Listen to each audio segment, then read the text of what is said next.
నమస్కారం. ఈటీవీ 2 తీర్థయాత్ర కార్యక్రమానికి స్వాగతం.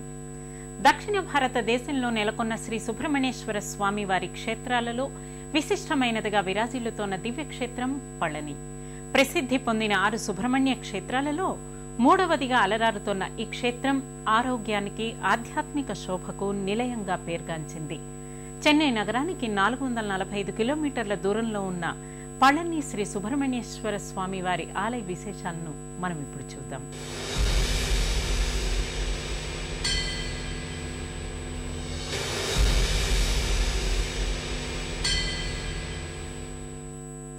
ఈ క్షేత్రానికి సంబంధించి పురాణగాథ ఒకటి ప్రచారంలో ఉంది. ఒకసారి అగస్త్య మహాముని బ్రహ్మదేవుణ్ణి దర్శించడానికి సత్యలోకానికి బయలుదేరాడట. దారిలో తన తపశ్శక్తి చేత 2 కొండలను సృష్టించి తన శిష్యులలో ఒకడైన ఎడుంబన్ అనే రాక్షసునితో వాటిని మోస్తూ రమ్మన్నాడట. ఎడుంబన్ ఆ 2 కొండలను ఓ కావడిలో ఉంచుకుని భారంగా నడుస్తూ ఉండగా దానిలో శివగిరి అనే కొండ భారంతో పక్కకి వంగిపోయిందట. జరిగిందేమిటని ఎడుంబన్ గ్రహించగా ఆ కొండ మీద సుబ్రహ్మణ్యేశ్వరుడు బాలుని రూపంలో కూర్చుని ఉండటం గమనించాడట.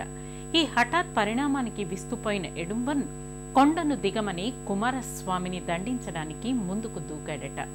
రాక్షసుని దుష్ప్రవర్తనకు కినుక వహించిన కుమారస్వామి తన దండాయుధంతో ఎడుంబన్ను సంహరించాడట. ఇదంతా గమనించిన అగస్త్య మహాముని కుమారస్వామిని స్తుతించగా కుమారస్వామి సంతోషించి వరం కోరుకోమన్నాడట.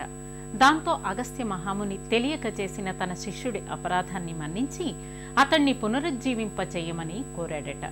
అలాగే స్వామిని ఆ కొండ మీదే కొలువై ఉండమని వేడుకున్నాడట.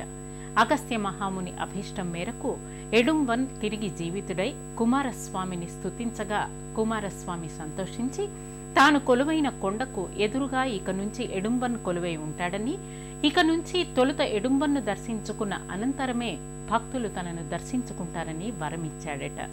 అంతేకాకుండా తాను కొలువైన కొండ ఎడుంబన్ కొండగా విఖ్యాతి చెందుతుందని చెప్పి అక్కడే విగ్రహ రూపంలో స్వయం వ్యక్తంగా వెలిశాడట. ఆనాటి నుంచి పళని ఆలయ కొండకు ఎడుంబన్ కొండ అని పేరు వచ్చింది.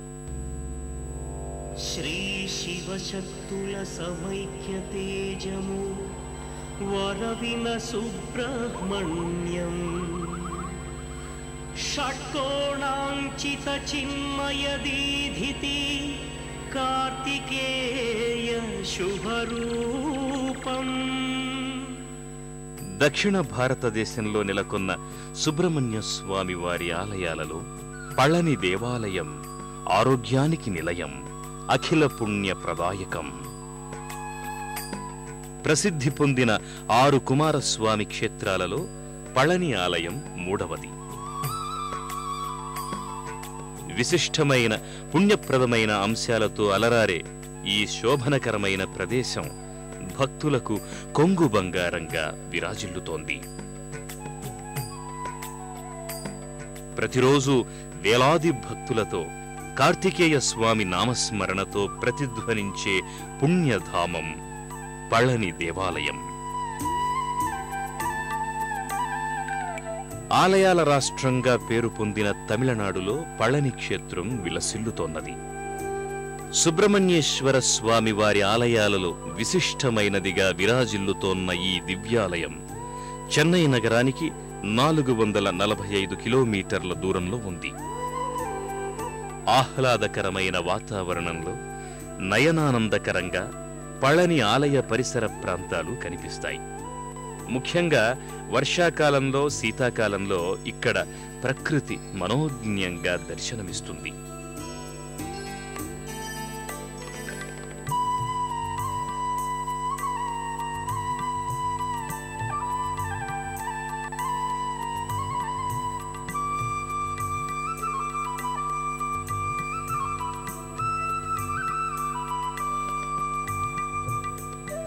నిత్యం వేలాది మంది భక్తులు దర్శించుకునే ఈ దివ్యక్షేత్రం అడుగడుగున సుబ్రహ్మణ్యేశ్వర స్వామి వారి నామస్మరణతో మారుమ్రోగుతుంది.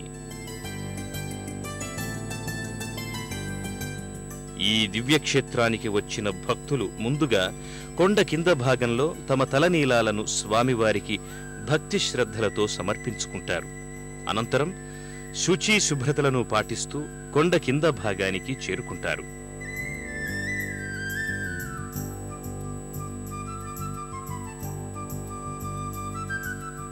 సుబ్రహ్మణ్య స్వామికి భక్తుడైన ఎడుంబన్ విగ్రహాన్ని మొదటగా దర్శించి శరణుభవ శరణుభవ అనే నామస్మరణ చేస్తూ భక్తులు కొండ మీదకు చేరుకుంటారు.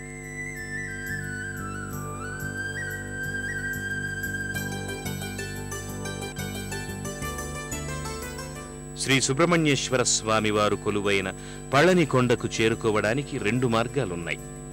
చాలా మంది భక్తులు, ముడుపులు కట్టుకున్న భక్తులు పళని కొండను మెట్ల మార్గం ద్వారా చేరుకుంటారు.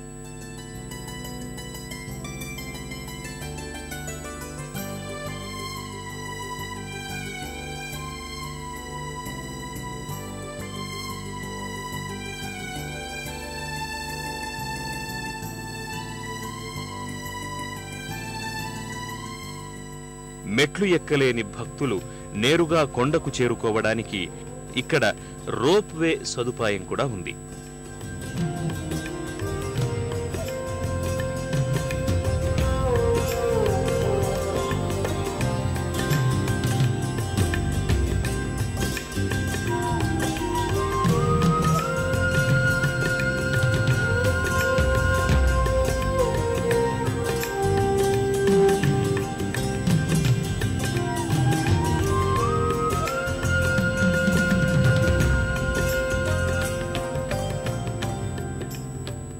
భక్తులు ఎవరి అభిరుచికి తగ్గట్టుగా వారు కొండ మీదకు చేరుకుంటారు.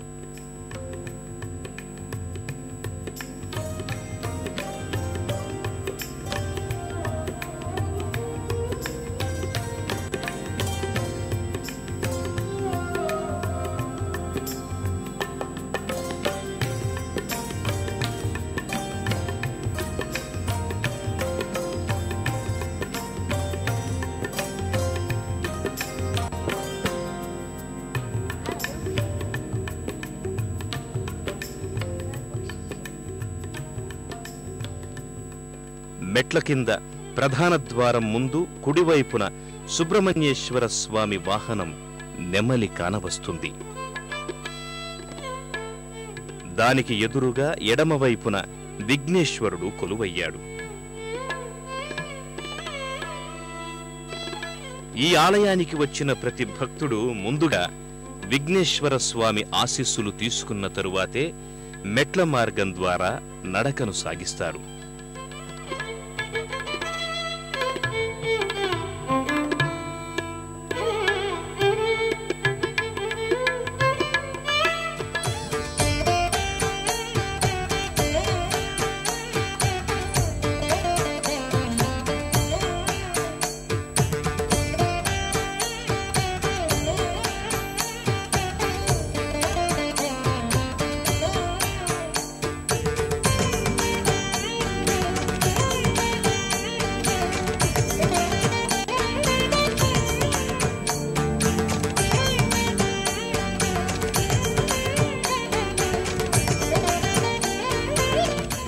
ఇక్కడే ఎడమవైపున దుర్గామాత, కుడివైపున కాలభైరవుడు కానవస్తారు.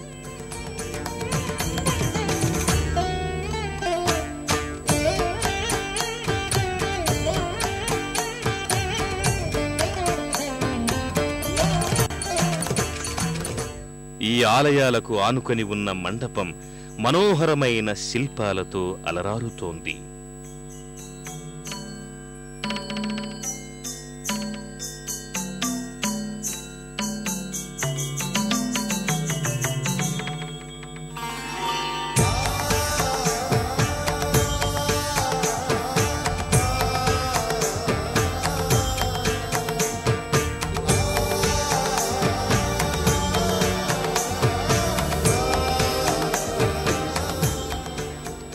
దీనిని దాటిన తరువాత విశాలమైన ప్రాంగణంలో నెమలి మండపం దర్శనమిస్తుంది.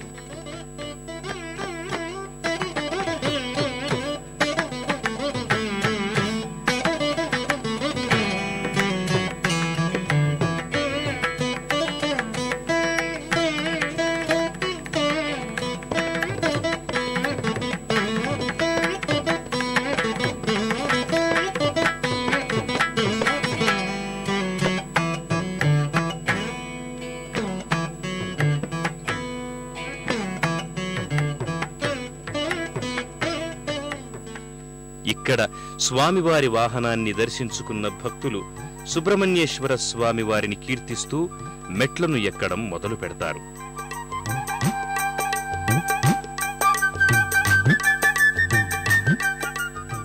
ఈ మార్గమంతా అనేక దేవాలయాలతో నిండి ఉండి ఆధ్యాత్మిక చింతనానుభూతిని కలుగచేస్తుంది.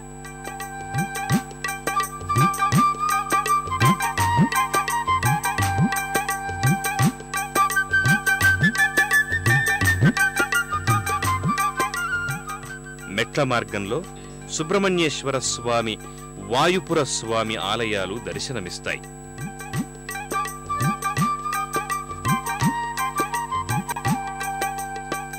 దీనికి సమీపంలో బాలసుబ్రహ్మణ్యేశ్వర స్వామి కొలువయ్యాడు.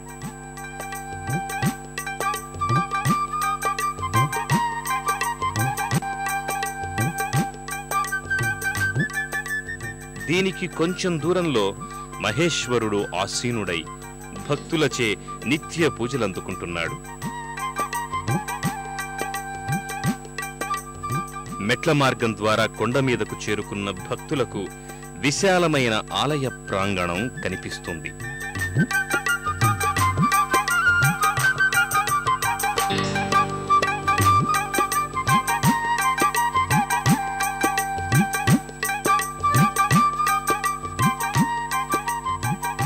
వేలాది మంది భక్తులతో కిటకిటలాడే ఈ ఆలయ మండపంలో ఓ పక్క కార్తీక మండపం కానవస్తుంది.